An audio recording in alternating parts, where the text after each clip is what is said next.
You know, whenever golfers get together, there's always lots of arguments about what the most important thing in the golf swing is.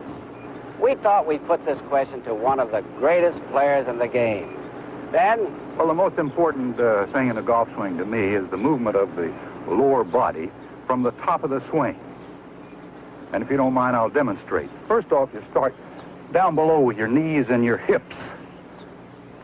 At the top of the swing, you move the lower part of your body, not your shoulders, the lower part of your body, letting your arms and hands follow, bringing you into position to hit. But this is the first movement there. Then you release at the bottom.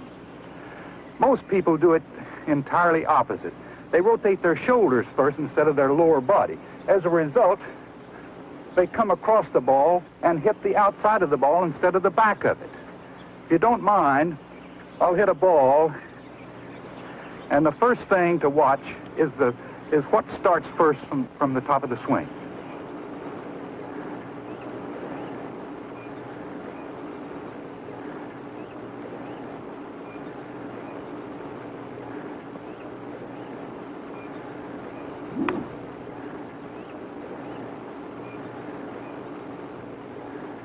To show that there's more than one way to arrive at the same objective, here's a slightly different approach from Sam.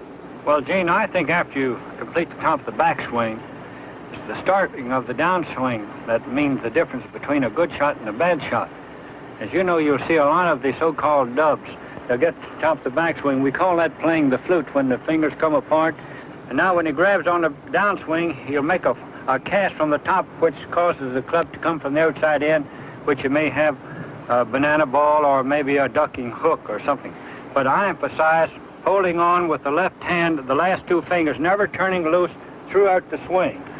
So you start to pull down with the left hand on the downswing while it pulls the weight into the left side, and you have a nice firm body and you have a nice firm shot.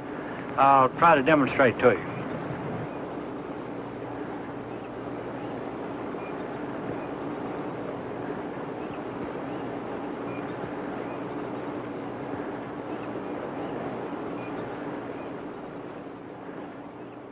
Well, Ben, of course, you're a native Texan, as everybody knows, and you know better than anybody about the great golf courses they have in the Southwest. I was just wondering how this one stacks up with the rest you. Well, this is a beautiful golf course. It's well manicured.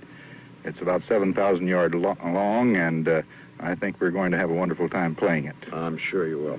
Sam, you're hitting that ball pretty well, huh? Well, Gene, that remains to be seen. Well, gentlemen, we're all set to get going. If you are, we'd like to wish you both the very, very best of luck and play well. Now, if you'll step over and join our referee, Thank you Mr. very much. Rotan. We'll have the toss of the coin, and by golly, we'll get things. Coin just any second now. There it goes. It is heads, and the toss of the coin won by Ben Hogan. He will drive first.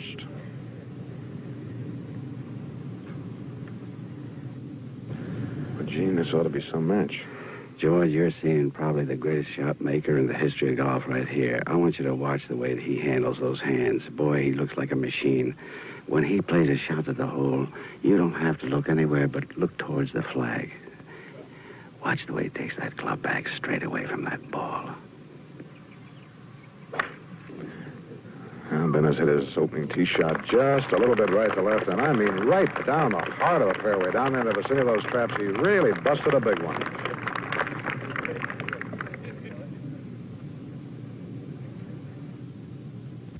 Gene, you were mentioning Ben Hogan. Here's a pretty fair country swinger himself, wouldn't you say? Yes, here's a fellow that has a natural swing and the fellow that started the one-piece business.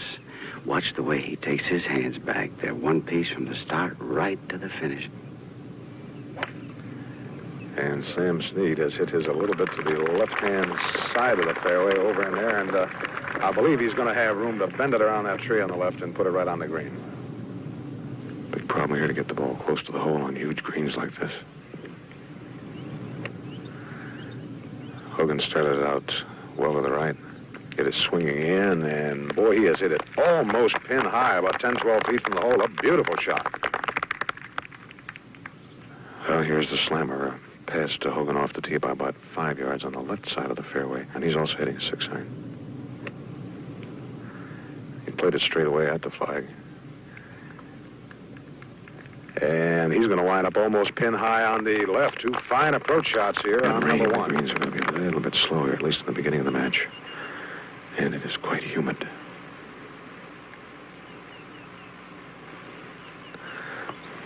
Pretty good looking stroke. And that ball did not come down at all, and it looked at... See that? But make it he did. We began to fall as Hogan teed up on the third, a 520-yard par 5 dogleg to the right. He hit a beautifully controlled left-to-right fade, which finished 250 yards out, just short of the fairway bunkers on the right. The rain was really pelling down, and lightning streaked the sky as Snead prepared to drive. He aimed his tee shot straight for the hazards at the angle of the dogleg. Really unloaded on it, and carried the bunkers on the right, finishing 275 yards out. Aiming a bit to the right to compensate for his hooky stance, he leaned into the shots, got it up into the wind for maximum carry, and saw it finish dead in line on the green, 25 feet short of the pin. After his tremendous drive, Snead found that he'd nothing left but a 4-iron on this long par 5 hole. He eased up on it a bit, however, saw it hit just in front of the green, kick on, and roll to a finish 35 feet short and to the left of breaking putt for an eagle 3. He failed to be firm enough with it on the wet green and saw it swing off to the low side, a good 4 feet. His effort was also short and to the right, and he subsequently joined Hogan at 1 under par. And after 3 holes, the match was on the right-hand side. He started it. It has got a little bit of a right-to-left draw. He's going to be over near those bunkers. And whether or not he's in there or not, I do not know. He hit that. Lining up to fade the ball. Oh, he faded it, and that has got to be as perfect a tee shot as you can ever hit, right in the middle of the fairway. What a honey. One of the fairway bunkers on the left, and he's about 165 yards from the green. We'll try to pick this ball clean and knock it home with a 6-iron. Feet well dug in. Out pretty nicely if it gets up. Ooh, and it did get up right on the left front corner of the green, and he just barely... Well, on the 5th hole, Ben Hogan has hit undoubtedly his finest tee shot of the match. He started it below the trees onto the wind. And he's out there better than 250 yards in the middle of the fairway with a 7-iron to hit. Completely open shot to the pin. Starts away right now. It's coming in. Coming in, and look out! 60 feet below the pin. He hit it hard, but it's not going to get there. But that is a beautiful approach putt, I will tell you. He has this putt for his par to remain 1 under. Right-hand corner, but it fell in, and... It takes his time. Oh! How about that? That went all the way around that cup and went in the hole. Precisely controlled left-to-right tee shot. While the packed gallery looked on, Hogan opened his stance ever so slightly to encourage a fade.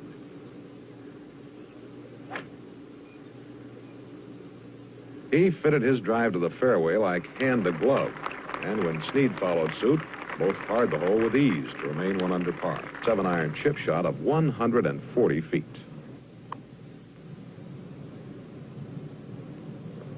He hit a beauty, some 3.5 feet from the hole. He was equal to the pressure now, as he clearly... 1 under par in the match, all even to this point.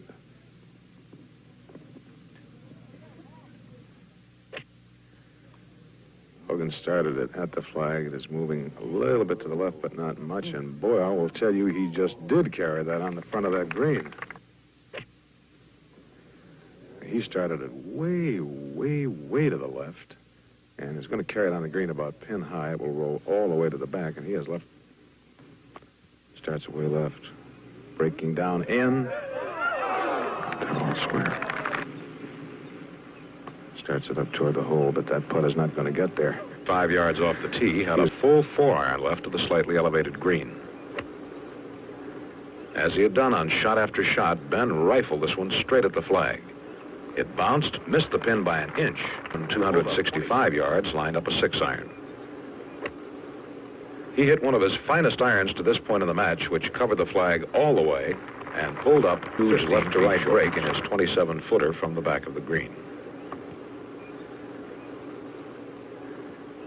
He judged it almost perfectly, but swung it from right to left.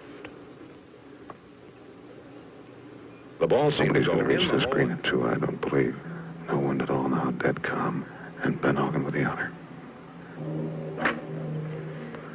And Hogan has aimed down the safe left side of the fairway and has hit it over there where he'll have...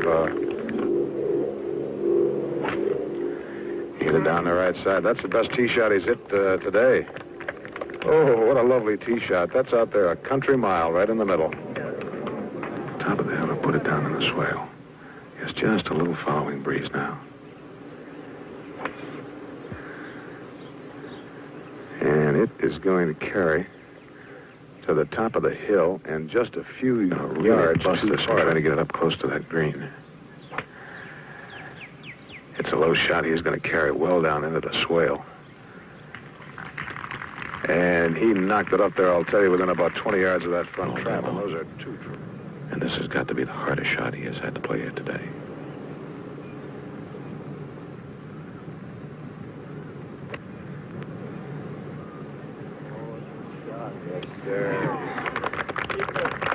And that, ladies and gentlemen, is why he has won all those titles.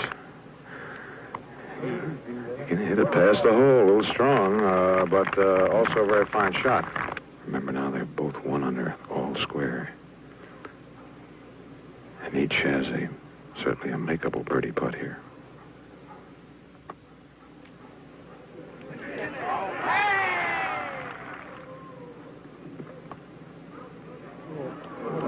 Played 12 Well, sir. holes, you've hit every green, and you've had a putt for eagles and birdies, and you finally hold a putt. That was unbelievable. I couldn't believe it. I must have hit it on the right jerk, Gene. No. But when you were playing that shot downhill there, that was the tough shot to me, because you had soft ground and you had to stand a little ahead of your ball. Tell us how you played that shot. Well, another thing, had a little wind off the right, and just before I got to started to shoot, I could feel the air in the trees and the leaves rustling, and I knew I had to hit it a little harder. So I hit it just a little harder, but unfortunately I drew it a little bit, but I got away with the putt, Gene. Well, it was a beautiful birdie, and good luck to you. Well, thank you. I'll need it. This is the 4th green that Snead has missed. He's 95 feet from the hole. Flips his pitching wedge, carries it barely onto the green, and he's going to put it down there short. Most important putt he's had the whole today. 3-2. This was a 4 wood. He caught it right on the nose, knocked it safely between the trees, and put it on the left front portion of the 14 clubs they're allowed to carry. Sam, one of the few acknowledged masters of this shot, had the misfortune of pulling the ball.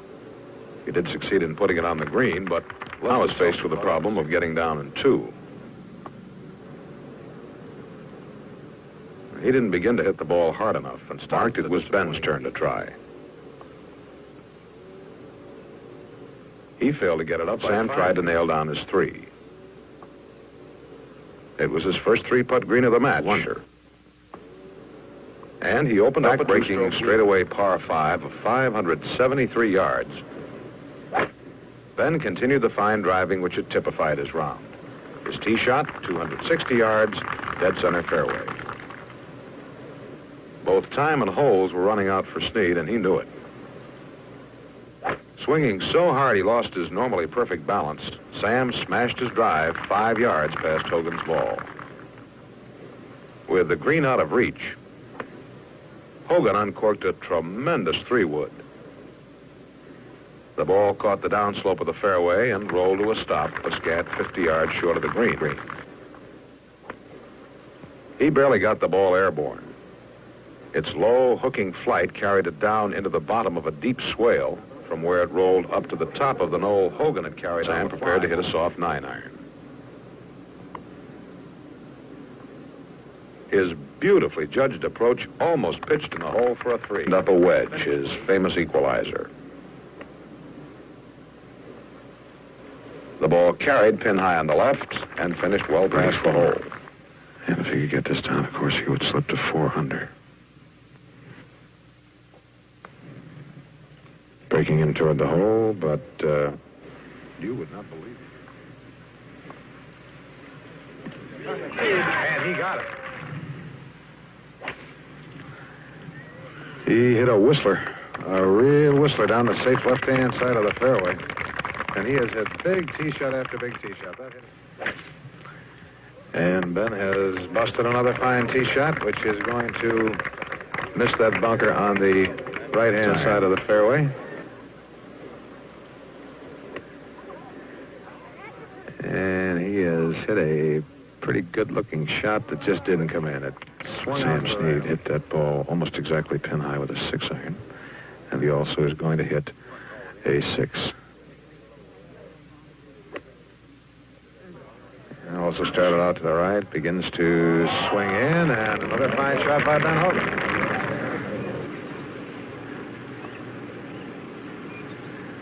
He hit a good-looking stroke, but it just stayed with him. Well, that's a shame, and just didn't get there by whiskers. We ran into Superman today, huh? Well, that's about as well as I think I've ever seen Ben play. Really played wonderful, didn't miss a green, and he hit every shot right on the button. That was really great. Ben, I want to congratulate you. That's the finest round of golf I've seen in my lifetime. Well, thank you, Gene. Very nice of you. And I want to congratulate you again. Thank you. And Sam, Ben? again, I enjoyed playing with you. I always do, and I'm just sorry that your ball didn't get a little closer to the hole today. We'd have had a better match. On behalf of Shell's Wonderful World of Golf, I want to thank you both for such a wonderful show. Well, thank you, Gene. Thank you, Gene. It's nice to have been with you. And Shell. Thank you.